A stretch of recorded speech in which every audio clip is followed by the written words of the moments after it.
మీ కనుదిష్టి పోగొట్టే అమ్మవారి గురించి ఎంతమందికి తెలుసు? 3 నిమ్మకాయలను తీసుకొని దిష్టి తీయించేసుకొని అయితే ఒక నిమ్మకాయని ఎడంకాలితో మట్టి ఈ కార్యక్రమాన్ని చేస్తారు. ఇది ఎక్కడ అంటే గిరి ప్రదక్షిణ చేస్తున్నటువంటి అరుణాచలం గిరి ప్రదక్షిణ చేస్తున్నటువంటి మార్గ మధ్యంలో కాళికాదేవి గుడి ఉంటుంది.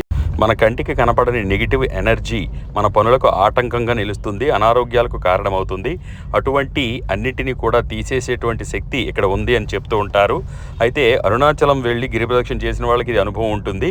ఇక్కడ ఎడంకాల్తో ఒక నిమ్మకాయని తొక్కిన తర్వాత మిగిలిన 2 నిమ్మకాయలను అమ్మవారి ముందు ఇలా త్రిశూలానికి గుచ్చాలి. ఈ ఆచారం పూర్వీకుల నుంచి వస్తూ ఉందంట. మా కుటుంబం అంతా ఈ విధంగా చేశాము. అయితే లోపల అమ్మవారిని కూడా మీకు ఇప్పుడు క్లియర్గా చూపిస్తాను చూడండి. ఆమెను చూస్తేనే చాలా వరకు దిష్టి పోతుంది. అందుకని చెప్పి మీ అందరూ దర్శించాలని చెప్పి దగ్గరుండి మీకు వీడియో చేసి మరీ చూపిస్తూ ఉన్నాను.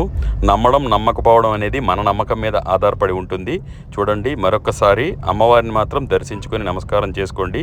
ఈ ప్రదేశాన్ని చూసుంటే కామెంట్ చేయండి. నేను ప్రదీప్ వానపల్లి. ధన్యవాదాలు.